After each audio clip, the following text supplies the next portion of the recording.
Bonjour et bienvenue dans ce podcast « Choisir de danser sous la pluie ». En mars 2020, le Covid a bouleversé notre quotidien. Ce bouleversement ne devait durer que quelques semaines. Quelques semaines d'adaptation et nous pourrions retrouver notre vie et nos habitudes d'avant. Nous avons tous retenu notre souffle, en rêvant à cette vie passée que nous allions bientôt retrouver. Nous avons tous vécu la situation de manière très différente. Nous avons tous fait de notre mieux face à l'incertitude, aux difficultés et aux contraintes. La résilience, c'est cette capacité à surmonter les épreuves, à rebondir malgré les difficultés. La résilience, c'est ce qui nous pousse au plus profond de nous-mêmes à chercher des solutions pour mieux vivre les périodes d'incertitude. Aussi, j'ai souhaité mettre à votre disposition ce podcast pour vous permettre d'explorer le processus de résilience. Notre objectif est qu'après avoir écouté les 8 épisodes, vous trouviez de bonnes raisons de choisir de danser sous la pluie. En riant, en admirant la force de la nature, en vous réjouissant que votre jardin soit arrosé. Bonne écoute. Donc bonjour Sandrine, merci beaucoup de venir échanger avec moi aujourd'hui. Bonjour François-Xavier. Sur le concept de la résilience. Donc vous avez une expérience dans une grande banque pendant plusieurs années. Oui. Et suite à cette expérience-là, vous vous êtes orienté pour créer une association, une entreprise qui s'appelle 600 Phoenix et qui accompagne les personnes en situation de burn-out pendant peut-être et surtout après. Oui. Qu'est-ce que vous pouvez nous raconter un petit peu votre parcours depuis le début, mais surtout qu'est-ce qui a fait que vous avez décidé de faire cette transition d'une grande entreprise à une plus petite avec plein de convictions? Oui. Alors en fait, j'ai été 25 ans à peu près manager dans cette grande banque, de grosses équipes jusqu'à 250, etc.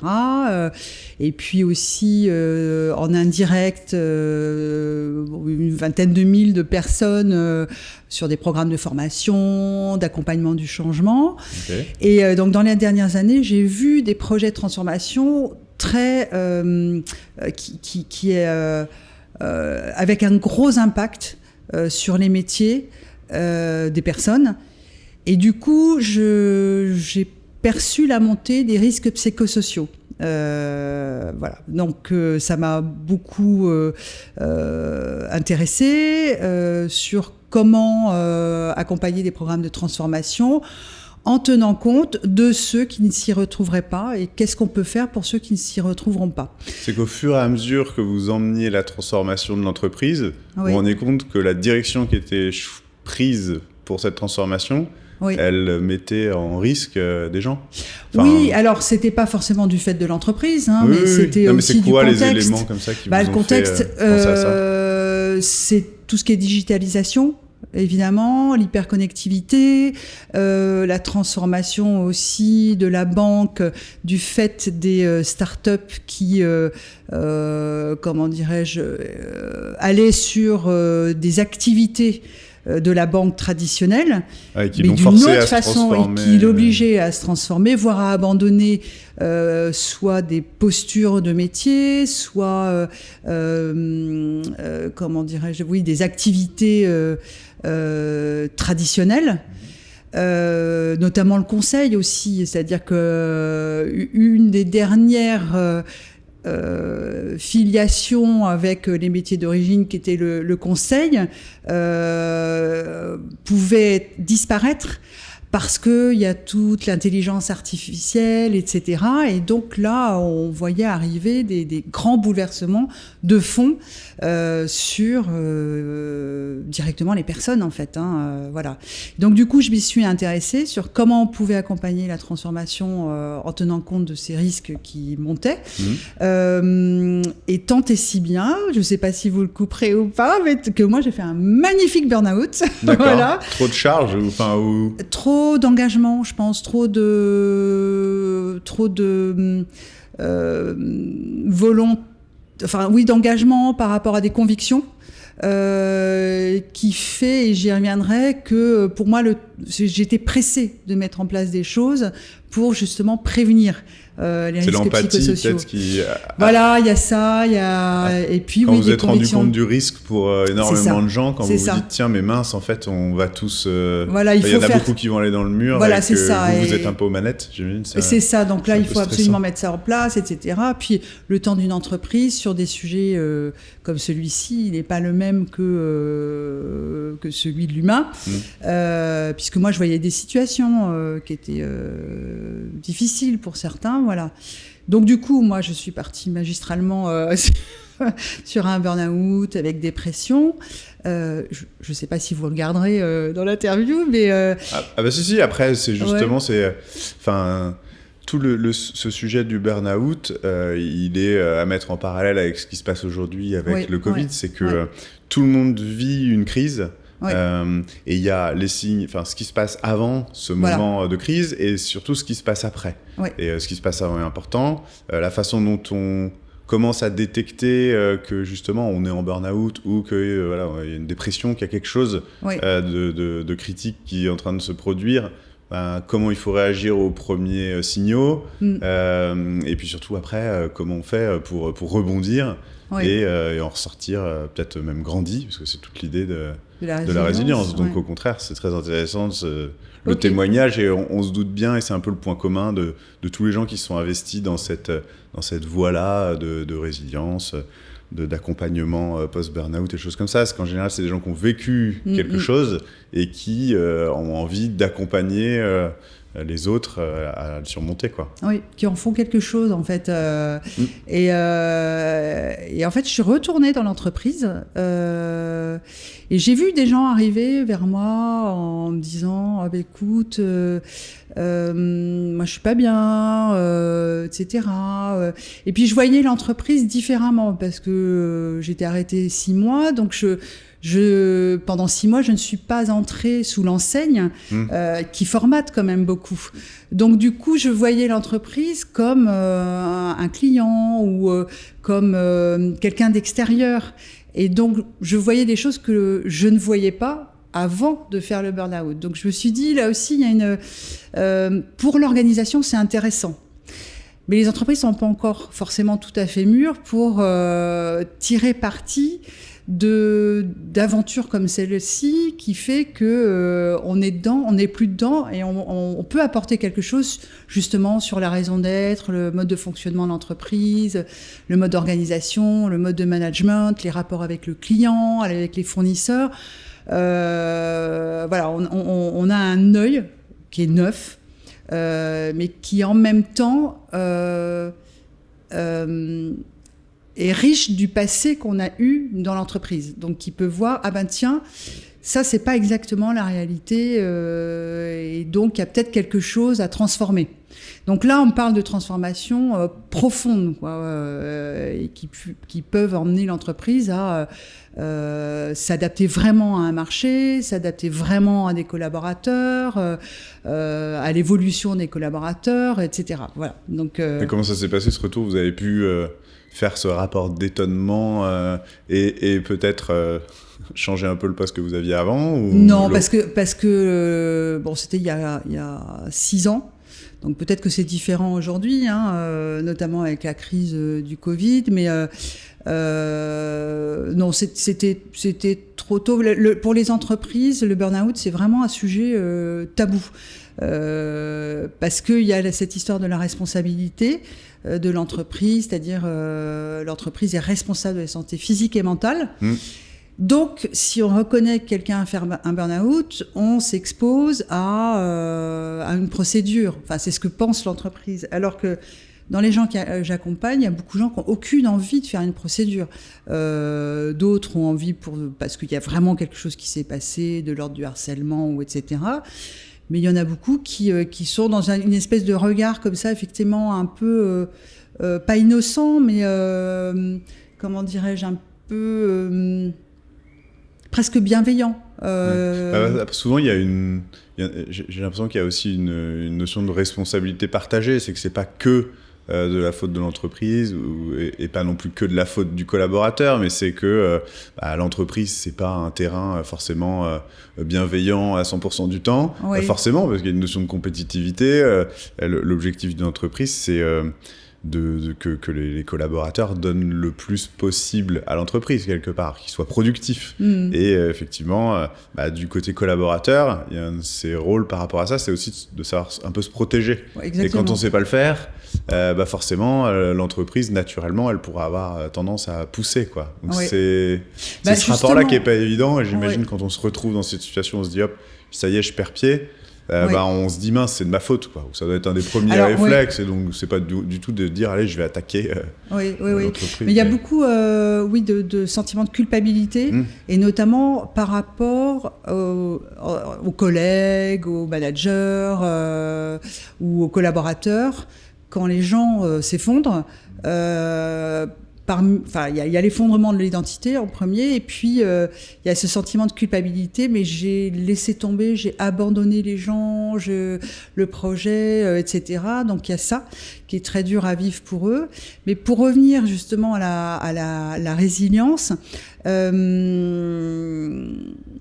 comment dirais-je, il y a plusieurs définitions. La première définition propre à ce phénomène-là, c'est-à-dire psychiquement, ça vient des Anglais, c'est resilience. Et resilience, c'est la capacité à faire face, à rebondir, etc. Donc ça, c'est super, sauf quand on va le prendre, comme on le prend un peu en France, comme une force, c'est-à-dire une force d'adaptation, de résistance au choc,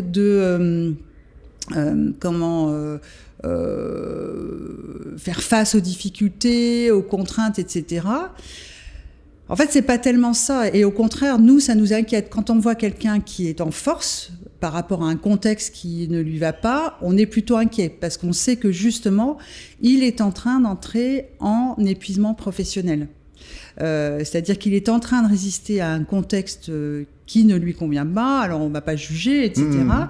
Mais du coup, cette suradaptation au quotidien fait qu'il y a un stress chronique qui va épuiser les ressources, qui va bouleverser le système physiologique, avec le cortisol, la noradrénaline, etc.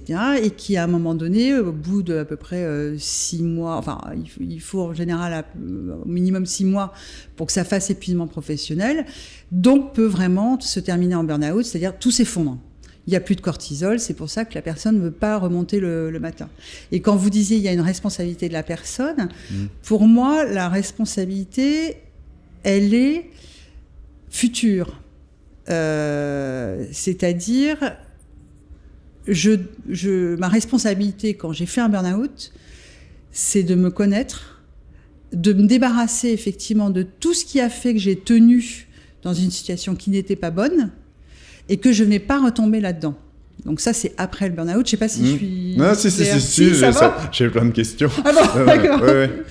Et du coup, pour les personnes en général, et aussi l'entreprise, parce qu'elle est responsable de la santé physique et mentale, c'est au fond, si on ne veut pas faire de burn-out, alors malheureusement, je n'ai pas de baguette magique, mais c'est de se connaître soi. Alors ça fait un peu magazine féminin, ce que je vais dire, mais bon, voilà. Non, mais pour savoir si on est c'est tout le sujet, ce qui est hyper compliqué comme thème, mais c'est l'orientation.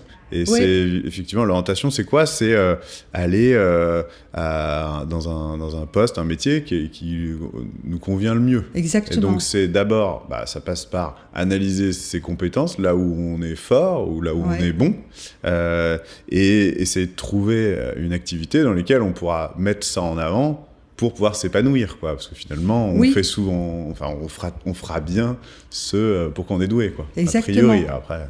Alors, sauf que, au passage, d'une part, en France, il y a plein d'études comparatives avec d'autres pays de l'Europe, on n'a pas accès à ses émotions. Et on n'a pas accès à ses besoins. C'est-à-dire que on va s'engager dans quelque chose, mais si, par exemple, on a des peurs, on souffre, etc., on va pas l'entendre. Et c'est ce qui va faire, notamment, le processus de l'épuisement professionnel, c'est qu'on a des signes émotionnels. On s'écoute pas. On s'écoute pas, on n'y a pas accès. Les signes émotionnels psychiques n'étant pas ressentis, il y a le corps qui commence, je caricature et je fais schématique, mais le corps qui commence à vous dire ça va pas, donc il y en a ça va être le mal de ventre, d'autres mal de cou, dos, etc. Et puis on va pas l'écouter, et c'est ce qui fait qu'on va rester dans la situation qui est nocive jusqu'à faire le burn-out. Alors je dis ça parce que se connaître, c'est connaître ses compétences en effet, et c'est connaître justement ses émotions, en fait, son registre émotionnel, c'est-à-dire quelles sont mes peurs, quelles sont mes sources de souffrance, quelles sont mes sources de colère, et puis quelles sont mes sources de plaisir aussi, et derrière tous les besoins psychologiques. Alors, j'espère que c'est pas trop... Non, c'est bon. Ça va. Ouais. Mais et vous commencez plutôt par les freins. C'est plutôt les peurs, les craintes, avant le plaisir. Comme moi, j'ai plutôt commencé par la notion d'expertise, etc. Mais c'est plutôt savoir dans quelle situation il ne faut pas se retrouver. C'est ça. Alors, parce qu'en fait, les émotions, c'est un signal, en fait. J'ai peur. Ah bon, parce qu'il y a un danger. Ok, qu'est-ce que je fais ? Est-ce que je m'enfuis ? Est-ce que je me bats ? Est-ce que je fais le mort comme ça ? L'ours qui croit que je suis mort, ça l'intéresse pas. Enfin bon, voilà. Donc on n'est pas dans le pathos là. On est vraiment dans une indication. Et le plaisir, c'est c'est bon pour moi, donc je recommence, quoi. Voilà. Et en fait, ce qui fait frein, c'est si je ne les écoute pas, c'est-à-dire j'y vais quand même, et au bout du compte, effectivement, le contexte est très nocif et du coup, je vais m'effondrer.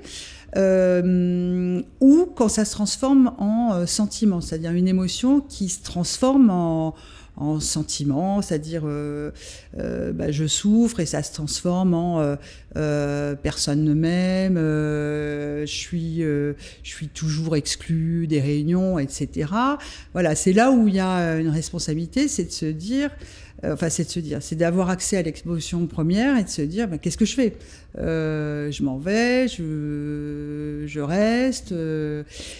Si je prends pas la bonne décision à ce moment-là, en fait, je vais me suradapter et c'est là où je vais être embarquée dans l'épuisement professionnel. Donc, pour moi, la résilience, elle est de cette capacité à se connaître, à connaître aussi le fonctionnement des autres, à connaître comment on fonctionne justement par rapport à une peur. Est-ce qu'on va avoir cette empathie, par exemple, dont vous parliez, qui va consister à se dire « Moi, j'ai peur. François-Xavier, il a peur, mais je vais d'abord le faire passer avant moi. » donc parfois le piège, si on a des grosses équipes, par exemple, voilà, et toujours se dire « Tiens, non, c'est mon équipe d'abord, et puis moi, tant pis, je fais un peu bouclier, écran. » Voilà, mais quand on est mort, plus personne tient la boutique, quoi. Ouais. Donc, il y a, pour moi, c'est cette capacité à bien se connaître, bien connaître son mode de fonctionnement, bien comprendre que l'autre fonctionne différemment, donc de ne pas projeter, et puis du coup savoir et gérer la relation, et gérer les situations, et gérer soi-même, pas les émotions, mais gérer la prise de décision derrière et les conséquences. Je reste, mais je m'investis suffisamment ailleurs pour me nourrir, si je suis dans un contexte qui est moyennement épanouissant. Ça, c'est je reste en entreprise ou pas, voilà, quoi, c'est ça. Je reste parce que j'ai des problèmes ce travail a une fonction financière.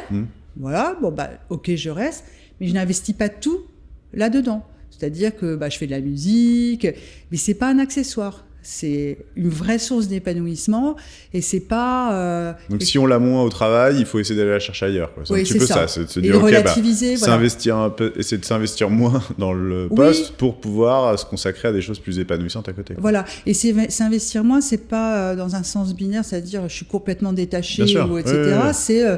je m'investis à la juste mesure dans le contrat, sans faire 17h33, je m'en vais, je m'engage. Et puis parce que aussi, si je m'investis, c'est quand même plus intéressant. Ça, c'est... Voilà. Mais je fais pas de la musique que je ferai à côté un accessoire ou quelque chose. Par exemple, toute la mode du yoga, la méditation en entreprise, c'est super.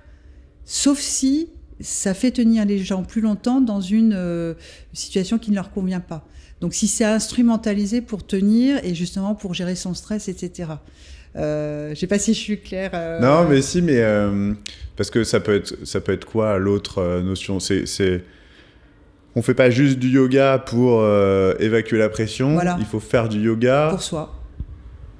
Pour s'épanouir, pour soi, pour nourrir un besoin. Pas comme une espèce de remède à la pression, mais plutôt comme une source d'épanouissement en tant que telle, quoi. Exactement. Donc, et du coup, ça change quoi ? C'est le regard qu'on a par rapport à cette activité-là, ou la façon de le faire, ou de le faire plus sérieusement, peut-être que juste on en fait 1 heure le jeudi avec les collègues parce que ça fait un peu de bien.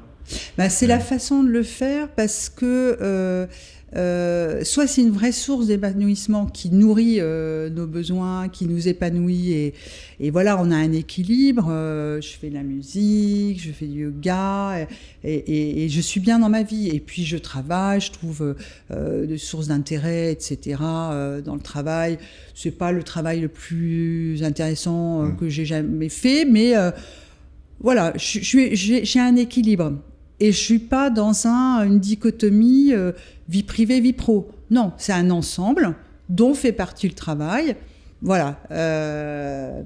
Et puis, alors que si on le fait de façon instrumentalisée, ça va juste donner une petite respiration. Mais pendant ce temps-là, le stress chronique, il reste. C'est-à-dire qu'on n'a rien changé à la situation. Après, c'est intéressant et c'est quelque chose qui revient...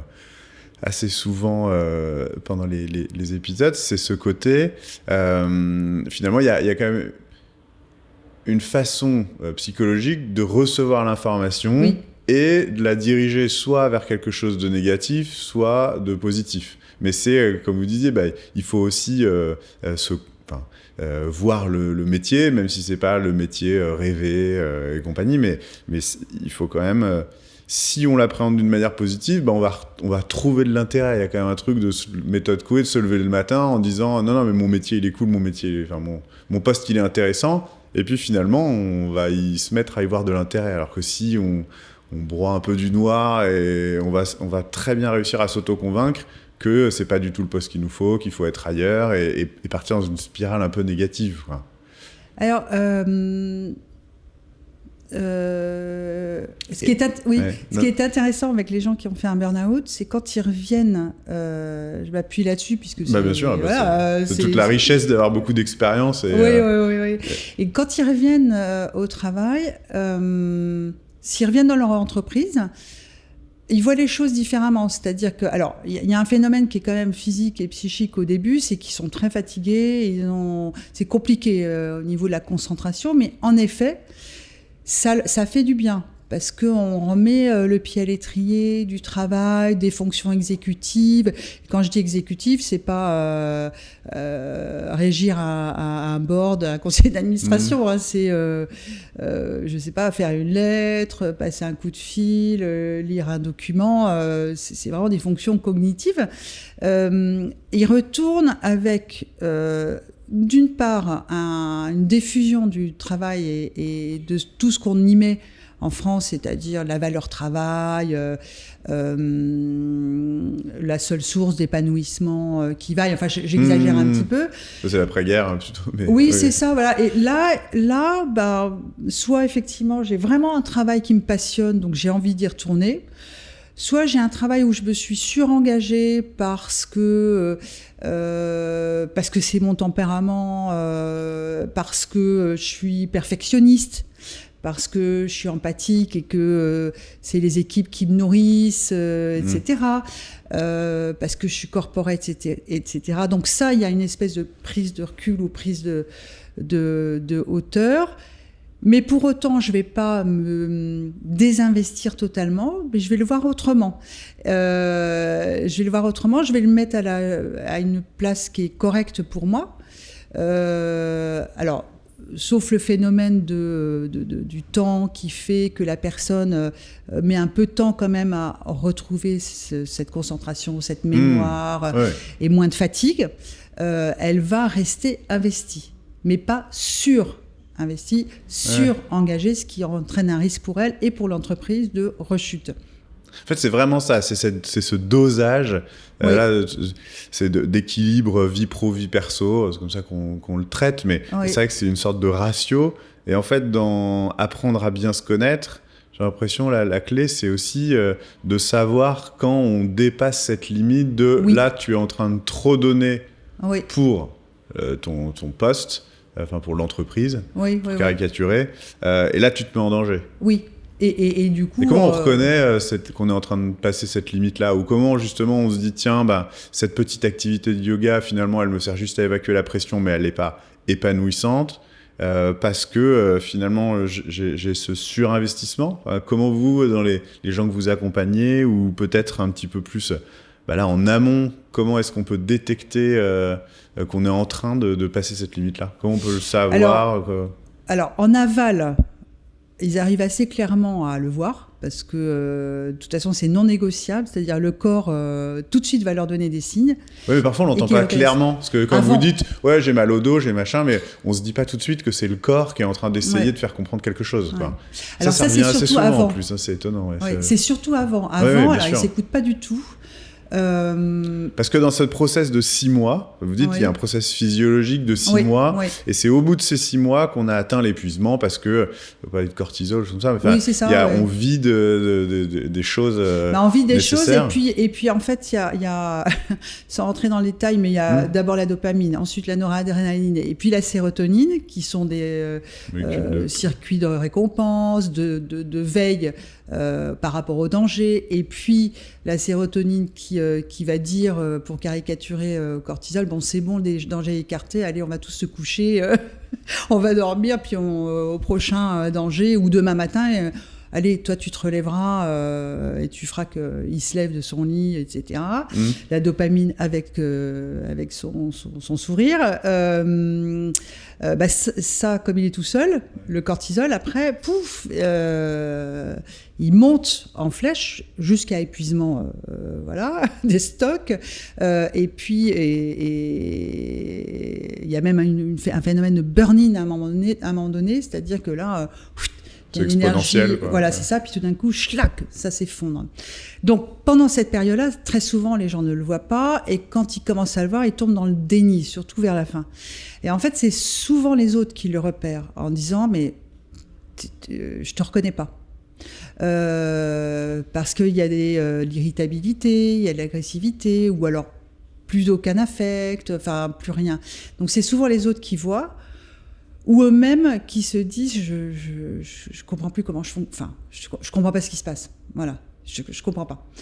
Mais là, après après en revanche là ils reconnaissent, parce que après coup quand c'est trop tard, mais en même temps ça les protège pour après, dans le sens où là je l'ai fait une fois, j'ai compris, donc si jamais mais la première fois c'est j'ai mal au dos, puis la fois d'après ce sera autre chose, non? C'est souvent un mode d'expression récurrent chez la personne. Par exemple, moi c'était la voix, parce que la voix est très importante pour moi, puisque je chantais, j'en suis fort aise. Voilà, c'était la voix. Et donc, je sais, quand je suis pas bien, parce que ça arrive, ou des moments où on est stressé sur un projet et tout, hop, j'ai la voix et toute la gorge qui est serrée. Donc, c'est souvent un signe qui est propre à la personne. Des signes qui sont propres à la personne. Donc, il faut apprendre à connaître le sien. Voilà. C'est ça, et puis, mais je dirais apprendre à connaître, en fait, le corps laisse pas le choix, notamment sur la fatigue. Fatigue, il y a 3 choses qui viennent, moi je trouve souvent à la fin. C'est problème de concentration, de mémoire et fatigue, grande fatigue ou sommeil. Et du coup, ça c'est invalidant. Enfin, voilà, quand vous êtes très fatigué, là, de toute façon, vous pouvez pas faire grand-chose, quoi. Donc là, le corps, c'est carrément un bouclier, il empêche d'y aller, quoi. C'est ça. Tu m'écoutes pas, je vais t'empêcher de le faire. Exactement. Et le burn-out, c'est plutôt une bonne chose, dans le sens où si ce phénomène continue et qu'on fait pas de burn-out, et c'est souvent le cas chez les hommes, d'après les médecins avec qui on travaille, en fait, ça peut se terminer en AVC, cortisol, AVC et... c'est une soupape, quoi. C'est un coupe-circuit, pardon. Ouais. AVC, crise cardiaque. Voilà, donc vaut mieux faire... limite, le mieux, c'est quand même de prévenir. Donc c'est pour ça que nous, on travaille aussi beaucoup sur la prévention.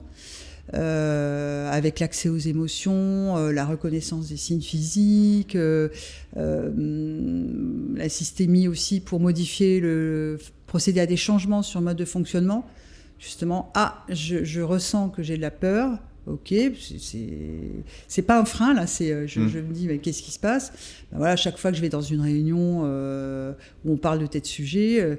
J'ai peur, d'où ça vient, qu'est-ce qu'on peut faire de différent, voilà, pour prendre des décisions qui sont pas binaires, qui sont pas je reste pas. Oui, parce que souvent c'est pas si facile que ça, le choix non plus. Hein. C'est pas surtout sur certaines fonctions. Enfin, on se dit pas tiens du jour au lendemain c'est peut-être pas fait pour moi, j'arrête et je fais autre chose. C'est beaucoup plus sinon. C'est plus. Enfin après ça serait même peut-être pas très constructif parce que finalement, si on n'a pas vraiment compris pourquoi et qu'on part et qu'on va rechercher autre chose, on va retomber dans se dire tiens, c'est un très beau poste. Exactement. Mais c'est pas ce qui m'épanouit, mais c'est un beau poste donc je le reprends, et puis c'est une spirale. Ouais. Et justement, parce que c'est vrai qu'on a bien décrit un petit peu toutes les étapes.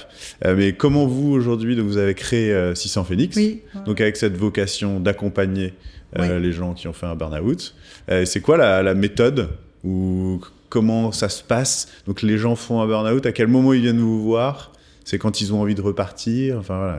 Alors, comment ils viennent vous voir et comment vous les accompagnez ? Alors déjà, on accompagne aussi en prévention. Okay. Justement, quand les gens commencent à se sentir, comme heureusement, on parle beaucoup du burn-out, alors peut-être parfois trop, mais en même temps, ça permet aux gens de se dire est-ce que je suis en train d'en faire un ou pas ? Donc ils viennent beaucoup des particuliers nous voir quand ils commencent à sentir qu'ils se sentent pas très bien. Donc tout ce travail de connaissance de soi, etc., pour arriver à des décisions, encore une fois pas binaires, donc on le fait avec eux. On le fait aussi avec les entreprises pour qu'elles forment les managers à détecter, pour là aussi se connaître, pour manager différemment, etc. Et puis après, les gens viennent nous voir quand ils ont un peu restocké d'énergie. Parce que quand ils ont chuté ou qu'ils se sont effondrés, ils n'ont vraiment plus de cortisol, donc ils peuvent parfois même plus bouger. Donc il n'y a plus du tout d'énergie. Donc là, c'est l'intervention d'un psy et d'un médecin, évidemment, qui sont importantes parce qu'il y a beaucoup de souffrance, beaucoup la culpabilité. Mais quand ils recommencent à avoir un peu d'énergie, alors là, on fait de la pédagogie pour leur expliquer ce qu'ils ont vécu, mettre des mots et rien que ça. Pour eux, ça a un effet, j'allais dire waouh, mais presque, c'est-à-dire je ne suis pas seule et c'est normal ce que j'ai vécu. Ouais. Il y a quelque chose de physiologique derrière. Et en plus, c'est ça, d'expliquer le mécanisme et de se dire voilà ce qui s'est passé. Et puis, comme vous le disiez, ton corps t'a protégé. Donc maintenant, voilà. Il s'est passé une bonne chose en fait. Oui, donc il y a une perspective.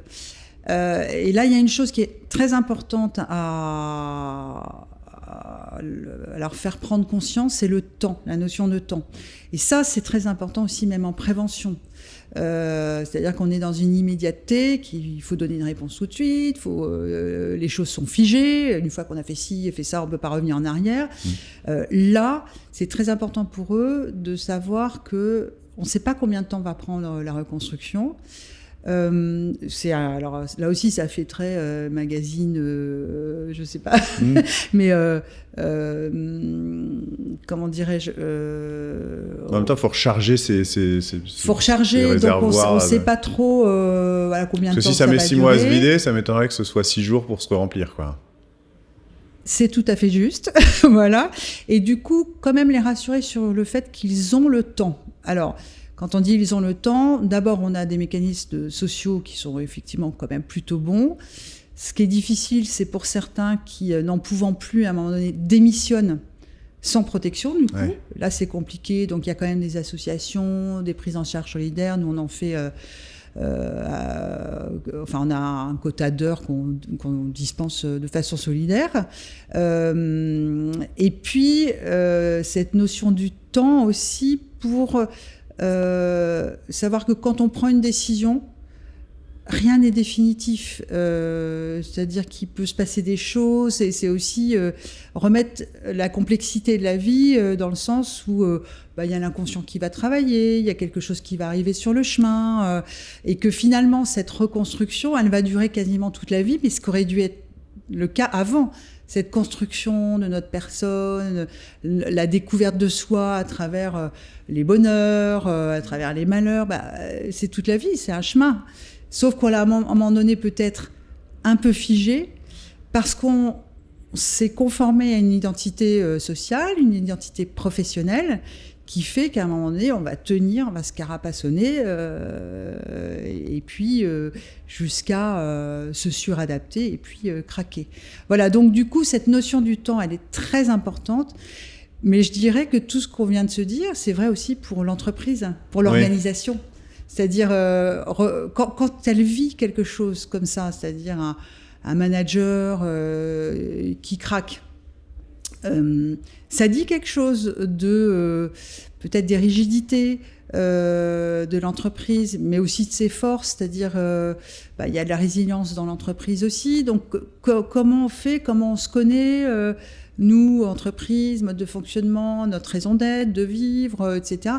C'est une belle occasion de s'interroger et de remettre justement le temps, vraiment l'humain, c'est-à-dire les émotions. Je fais une digression, mais par exemple, je suis désolée, mais par exemple, la prise de décision, elle n'est jamais rationnelle. Donc, on peut mettre des tableaux Excel dans tous les sens, etc., ce qui est toujours très bon, parce que du coup, on base notre décision quand même sur des éléments factuels, objectivés, etc. Mais au moment de décider, il y a soit un phénomène de groupe, soit un phénomène individuel, avec des biais qui vont faire que je le fais parce que finalement, ça me rappelle ce que faisait ma grand-mère, je vous dis n'importe quoi, ou le boss que j'ai eu il y a 20 ans, qui était pour moi un modèle, qu'est-ce qu'il aurait fait ? Il aurait fait ça, ok, je fais ça. Enfin, voilà, c'est très rarement rationnel. Donc, si on ne prend pas en compte ça, ces mécanismes humains, on a toute chance ensuite d'avoir pris une décision et puis se dire que c'est bizarre, ça donne pas le résultat que j'avais prévu dans mes tableaux Excel, voilà. Et là, les entreprises que vous accompagnez, parce que je rebondis là-dessus, mais c'est vrai qu'on a beaucoup parlé de soi, mais comment l'entreprise, elle peut faire pour appréhender au mieux ces sujets-là, essayer de détecter, il faut en parler, j'imagine, et casser le tabou, en fait. Il faut dire, c'est pas tabou, le burn-out, ça peut arriver, ça peut vous arriver, ça peut arriver chez nous. On aura notre part de responsabilité, mais il faut, en tout cas, n'hésitez pas à en parler, et on vous accompagnera si besoin. Comment ça pourrait se passer pour que ça devienne comme ça, ou comment vous essayez, parce que j'imagine que c'est ça, vous en parlez beaucoup pour briser ce tabou, et que les gens osent en parler, et que les entreprises finissent par se dire c'est aussi notre responsabilité, qu'est-ce qu'on peut faire pour le prévenir. Et la responsabilité au sens de la conscience de comment ça fonctionne et comment on peut prévenir. C'est-à-dire, d'ailleurs, on fait des ateliers qui sont plutôt... je veux dire, qui ne jouent pas sur le qui jouent pas sur le drame, etc., qui en parlent, parce qu'il faut dire ce que vivent les gens, c'est très très violent, mais qui vont plutôt jouer sur justement comment aller sur ses besoins, comment remettre le travail à sa juste place, sans non plus désengager, parce que sinon aucune entreprise nous emploierait, mais voilà, comment vraiment créer de l'équilibre de vie, et du coup on a 3 objectifs quand on fait des ateliers, des formations, des interventions. C'est prise de conscience sur soi et sur notre environnement, expérimentation justement tiens, c'est quoi mes besoins, ok, comment je les nourris. Souvent, ce qu'on aime faire, c'est des interventions en 2 temps ou 3 temps, pour qu'il y ait un temps d'expérimentation entre les deux et qu'on débriefe derrière pour que ça ancre. Et puis du coup, passage à l'action pour que ça reste durable. Et donc, il y a 3 sortes de prévention. Il y a primaire, c'est-à-dire tout se passe bien dans l'entreprise et on veut que ça continue. Donc là, on va être dans justement cette connaissance de soi, comment vous pouvez mieux vous connaître, comment vous pouvez mieux connaître comment vous fonctionnez, comment l'autre fonctionne, comment je peux interagir de façon c'est sereine. Comprendre les différences, ça revient souvent. Oui, ça, comprendre que tout le monde ne fonctionne pas pareil. C'est ça. Ouais. Et que quand vous me dites quelque chose, je peux très mal le prendre parce que ma singularité fait que je peux être très affectée par ce que vous venez de dire, alors que vous, il n'y a aucune intention. Et du coup, il faudrait juste qu'on se parle, même avant. Je veux dire, tu sais, moi, pour moi, la relation est très importante, donc j'apprécie et l'essence, tout ce qui est essence, le confort, etc. Donc j'apprécie quand j'arrive chez vous, qu'on m'accueille avec un café. Mais quelqu'un d'autre va arriver et va dire mais j'en ai rien à faire du café, on va perdre du temps, on y va là. Voilà. Et donc, ça c'est primaire. Ça c'est tout va bien, comment faire en sorte que ça reste, et voir connaître mon fonctionnement, celui de l'autre, bien communiquer, comment en anticipation on pourrait résoudre les conflits, les divergences de point de vue, voilà. Donc ça c'est en prévention primaire. En prévention secondaire, on commence à avoir des risques. Donc là on va être plus sur c'est quoi les risques psychosociaux et comment effectivement le stress passe de stress ponctuel, c'est normal, ça nous protège du bus qui fond sur nous, à un stress chronique qui là va générer des troubles physiques jusqu'à par exemple le burn-out ou plus grave. Et du coup, comment on peut s'en protéger, comment on peut détecter chez l'autre qu'il n'est pas bien, comment on peut lui parler, parce que c'est pas toujours évident, parce qu'ils peuvent entrer dans le déni. Enfin voilà, donc là on équipe les gens à mieux se connaître de ce point de vue du fonctionnement du stress sur eux, mes peurs, etc. Et puis l'autre, et du coup, comment j'interagis avec quelqu'un que je vois en souffrance, sachant que derrière lui, il a toutes ses peurs de s'exposer, de dire oui, je suis pas bien, etc.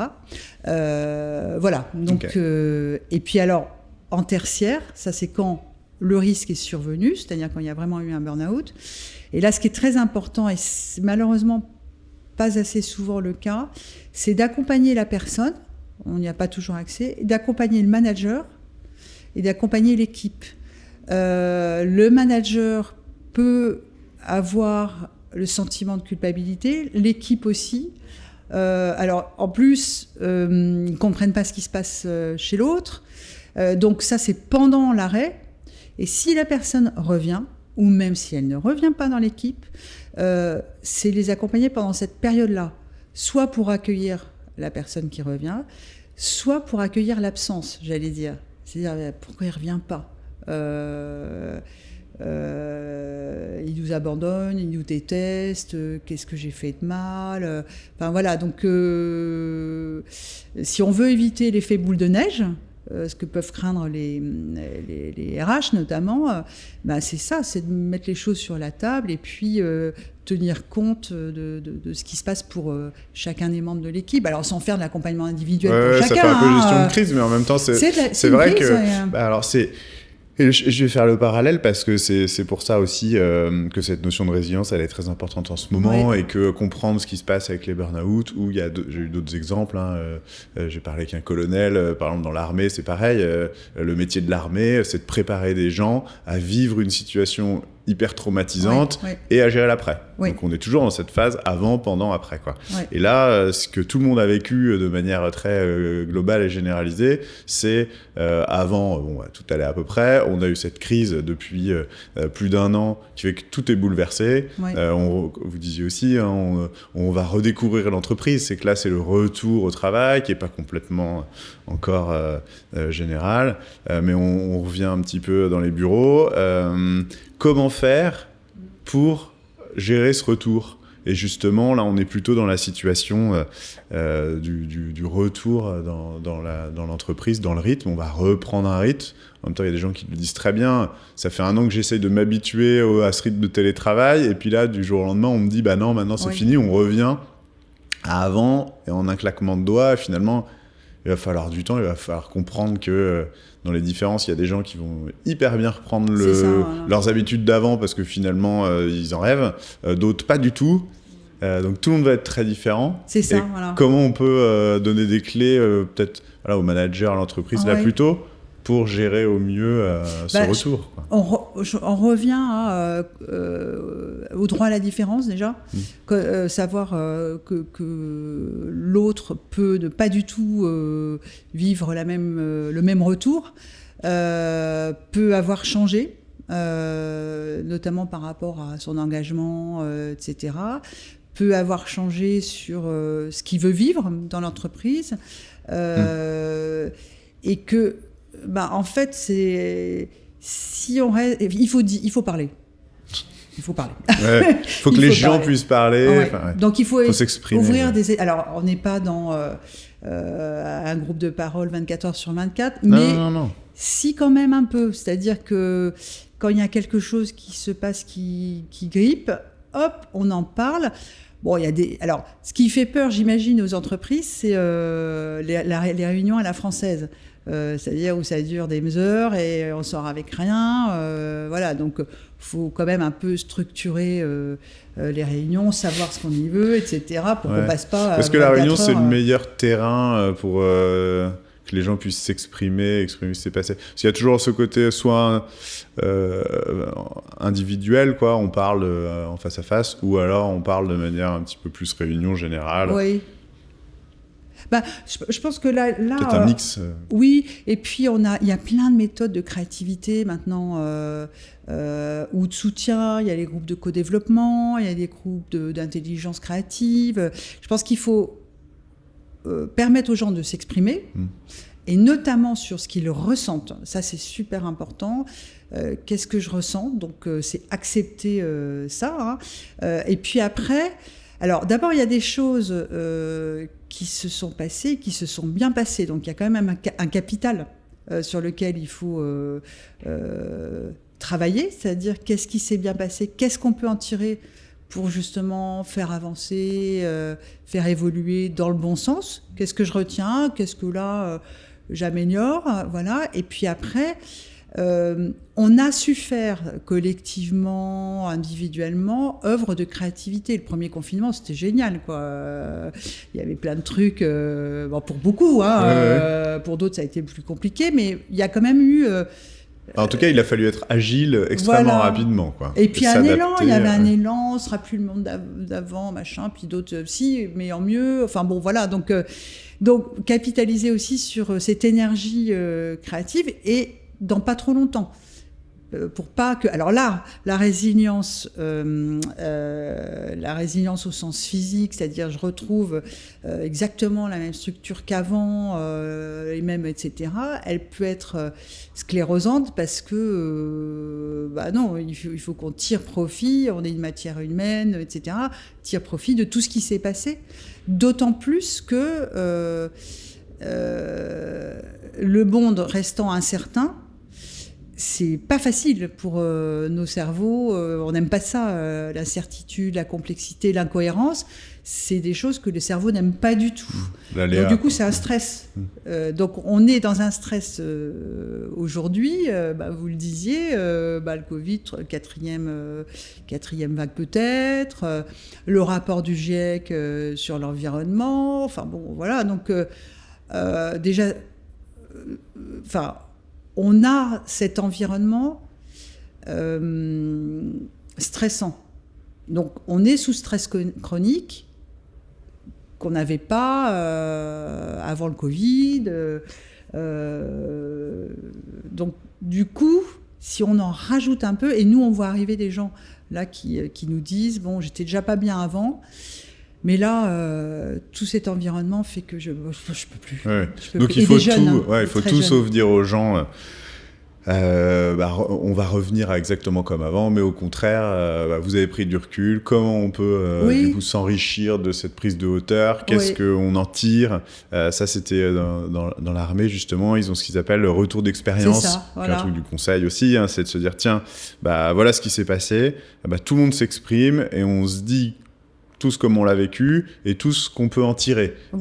Tout ce qu'on peut ressortir en tant qu'enseignement. Dans l'armée, ils disent on l'inscrit dans la doctrine, quoi. C'est-à-dire, on le capitalise dessus et on en fait une force. Et plutôt que de se dire, comme le phénomène physique résilience, on a subi un choc et puis on va revenir exactement à l'état d'avant. Là, c'est tout ce sujet-là, c'est d'en faire carrément un rebond vers quelque chose de mieux qu'avant et au contraire de revenir.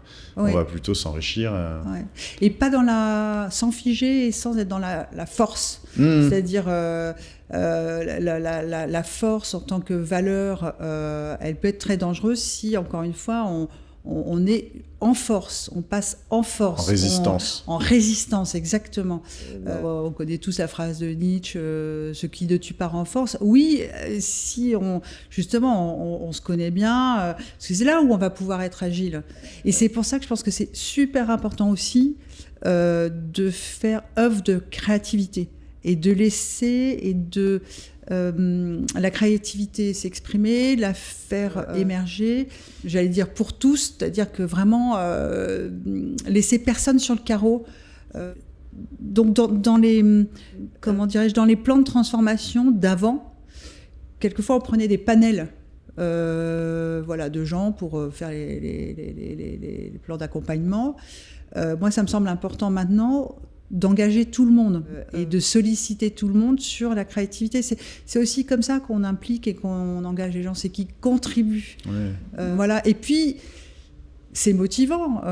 C'est sûr, rien que de demander l'avis aux gens, les gens, même si on n'en tient pas compte, rien que le fait de leur demander que les gens aient pu donner leur avis, même s'il n'est pas suivi, en tout cas, ils auront eu l'impression d'être écoutés et du coup, ils s'investiront plus dans la décision qui sera prise. Mais par contre, il faut leur dire, on n'a pas suivi votre avis parce que les contraintes, et je reviens au temps, ça ne veut pas dire qu'on ne le reprendra pas un autre jour sous une autre forme. Donc, c'était vraiment super, alors sans faire du bluff, mais c'est encore une fois, c'est de permettre aux gens de s'exprimer. Oui. Et puis, c'est intéressant pour les gens Pour que ça sorte, il faut aussi l'extérioriser. Et c'est pour ça aussi, je terminerai là, qu'il y a pas mal de gens qui ont fait un burn-out. L'identité professionnelle s'est effondrée. Et après, ils sont capables de faire tout. Et quand je dis n'importe quoi, c'est le statut n'a plus aucune importance. Enfin, pas pour tout le monde, mais voilà. Ça devient une force, ça. Ah oui, Sort de son carcan, quoi. On est libéré. Libéré, c'est-à-dire que oui, si tailler les arbres, c'est un beau métier parce que ça donne quelque chose de joli. Balayer, la rue est propre. Je fais à peine une caricature. Il y a l'éloge du carburateur aussi, qui est un livre de quelqu'un qui est comme ça, qui a été résilient. Donc je terminerai vraiment.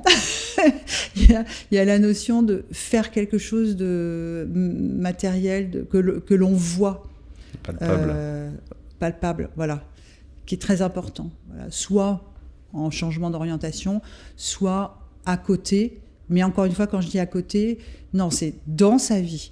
C'est peut-être à côté du boulot, mais c'est de l'activité rémunératrice, mais pourquoi pas en faire aussi une petite activité rémunératrice.